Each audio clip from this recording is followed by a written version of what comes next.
Lesson number 7 question number 22। इस question में हमें अननोन वैल्यूज़ निकालनी है, यानी कि एक्स, वाई, जी और टी। अननोन वैल्यूज़ निकालने के पहले मैं तमाम पॉसिबल एंगल्स फाइंड आउट करूँगा जो हम निकाल सकते हैं। तो हम स्टार्ट कहाँ से करते हैं? हम हमेशा सेंटर से स्टार्ट करते हैं। ये सेंटर है हमारे पास, सेंटर ऑफ सर्कल, और हम सबसे पहले रेडियाई मार्क करेंगे। ओ ई रेडियस है, ओ डी भी रेडियस है, ओ बी भी रेडियस है, और ये डायमीटर भी है। ये हमारे पास ये डायमीटर भी है। Diameter a line which passes through the centre of the circle. Diameter कहीं भी मीट करे सर्कल पे, वहाँ पर ये हमेशा 90 डिग्री बनाएगा। Angle at circumference always 90 degree angle in the semicircle. ये आपके पास 90 डिग्री होगा। 90 डिग्री में से अगर हम 34 को सब्ट्रैक्ट कर दें तो value of T find out हो जाएगी। 90 माइनस 34 डिग्री, हमारे पास रिमेनिंग एंगल 56 आ जाएगा। So the value of T is 56 degree. Next ये है कि हमारे पास एक डायग्राम दिखाई दे रही है, और वो डायग्राम ये है। सेंटर से ही हमने काम को करना होता है, सेंटर ही को देखना है कि पहले सेंटर से क्या क्या एंगल निकल सकते हैं। तो डी, ई एंड ए, ये वैल्यू ऑफ टी निकाली जा चुकी है विच इज़ 56 डिग्री, और ये सरकमफ्रेंस के ऊपर है, इसलिए angle at circumference is half angle at the centre of the circle, और angle at centre is twice the angle at circumference. ये प्रॉपर्टी हम यूज़ करते हैं। ट्वाइस 56 डिग्री, जब हम उसको 2 से मल्टीप्लाई करेंगे तो ये हमारे पास आ जाएगा 112। 112 ये एंगल हो गया 112। अब क्योंकि ये एक आइसोसेलेस ट्राइंगल है, ये साइड और ये साइड रेडियाई हैं, रेडियस दोनों सेम हैं, तो ये अगर जी है तो सामने वाला भी जी होगा। आइसोसेलेस में जी निकालने का तरीकाकार ये होता है कि आपने 180 में से सब्ट्रैक्ट करना है 112 को और डिवाइड कर देना है 2 से। एक तो ये डायरेक्ट है। इनडायरेक्ट देखना है तो z प्लस 112 इनका sum of angle in a triangle which is equal to 180 degree. तो आएगा यही 2z is equal to 180 minus 112, और z को डिवाइड कर देंगे 2 से, तो आपके पास यही एंगल आएगा। ये डायरेक्ट भी कर सकते थे। अब हम इन्हें 180 में से जब हम सब्ट्रैक्ट करेंगे और ये आ जाएगा 68 को 2 से डिवाइड किया जाएगा तो आंसर आएगा 34 डिग्री। ये जी आपके पास कैलकुलेट हो गया। जी का आंसर भी यहाँ लिख लेते हैं विच इज़ 34 डिग्री। नेक्स्ट देखते हैं। नेक्स्ट हमारे पास है वाई एक सरकमफ्रेंस पे एंगल है, और सरकमफ्रेंस पे देखा जाए तो सी पे था ये एंगल है वाई, और बी भी एक सरकमफ्रेंस पे है, ई भी सरकमफ्रेंस पे है, ये ई है, और डी भी सरकमफ्रेंस पे है। 4 पॉइंट सरकमफ्रेंस में है, तो इसका मतलब ये हुआ कि ये क्वाड्रिलेटरल है और साइक्लिक क्वाड्रिलेटरल है, और साइक्लिक क्वाड्रिलेटर में ऑपोजिट एंगल्स हमेशा सप्लीमेंट्री होते हैं। साइक्लिक क्वाड्रिलेटरल और साइक्लिक क्वाड्रिलेटर में सम ऑफ एंगल्स 180 डिग्री होते हैं, यानी कि ऑपोजिट एंगल्स 180 डिग्री होंगे। जी के ऑपोजिट ये एंगल है, इसलिए y का अगर आंसर निकालना चाहते हैं तो 180 में से z को सब्ट्रैक्ट कर दें। 180 माइनस जी की वैल्यू 34 आई थी, अगर हम इसको इसमें से सब्ट्रैक्ट कर दें तो 146 इज़ द आंसर। तो आपके पास y भी कैलकुलेट हो गया 146। x निकालते हैं। x angle on a straight line, ये स्ट्रेट लाइन है, टोटल 180 होता है। 180 में से 112 को सब्ट्रैक्ट कर देते हैं। 180 माइनस 112, ये आपके पास x के इक्वल आ जाएगा आंसर, और ये इक्वल होगा जी 68 डिग्री।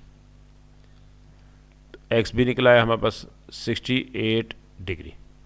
ये सारे आंसर्स हमारे पास आ चुके हैं, और ये आंसर्स यही आंसर्स यहाँ पर लिखे हुए हैं।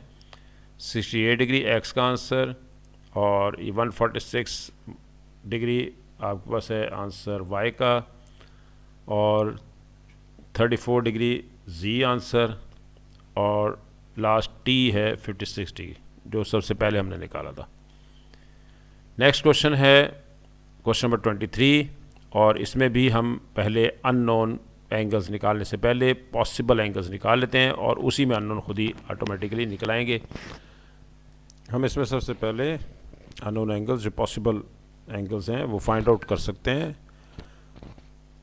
सेंटर से स्टार्ट लेते हैं। सेंटर हमारे पास ओ है, इसलिए ये O T radius, O Q radius और टी क्यू एक डायमीटर है। डायमीटर जहाँ पी पे मीट कर रहा है सरकमफ्रेंस पे, ये एंगल 90 डिग्री है, ये 90 डिग्री हो गया। और इसी तरह से अगर देखा जाए कि ये एंगल है 35 और सेम सेगमेंट, ये सेगमेंट है, अगर देखा जाए तो ये सेगमेंट है पी क्यू, पी क्यू एक सेगमेंट है। इस सेगमेंट से एक लाइन ये बन रही है, ये पी क्यू है, ये क्यू है, ये पी है और ये एंगल है 35 डिग्री एस। यही सेगमेंट एक और एंगल बना रहा है सर्कल पे और वो है टी पे बन रहा है। ये एंगल भी 35 ही होगा और आप प्रॉपर्टी लिख सकते हैं angle in the same segment 35 degree, angle in the same segment.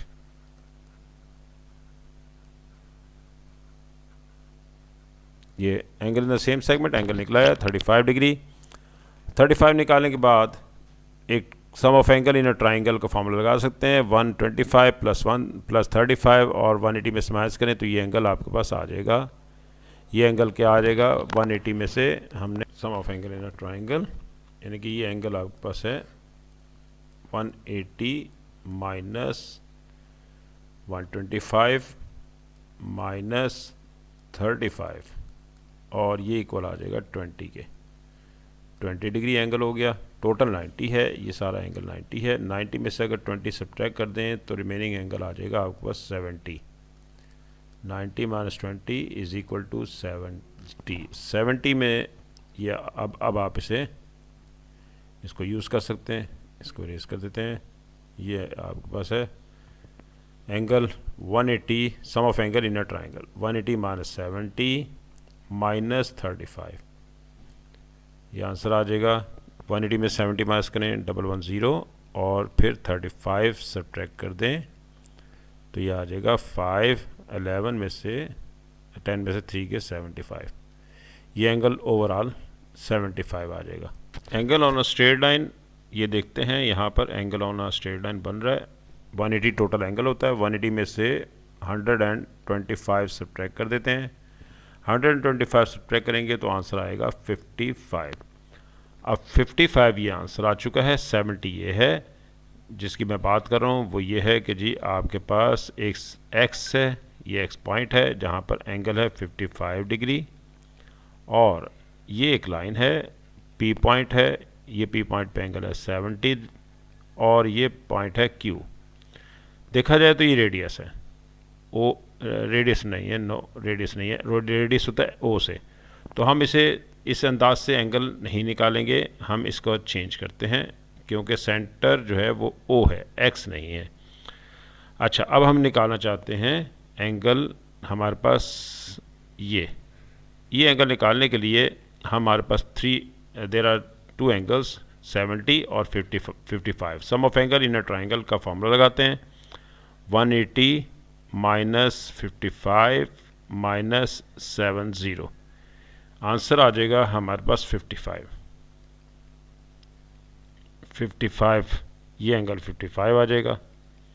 अब और कौन सा एंगल रहेगा जी, आर चेक कर लेते हैं। आर है ऑपोजिट टू द पी के ऑपोजिट है और ये एक साइक्लिक कोऑर्डिनेटर है PQRS, तो इसलिए sum of angle opposite to the vertices in a cyclic coordinator are supplementary. So 180 minus 70 this is equal to 110। ये आंसर 110 हो गया।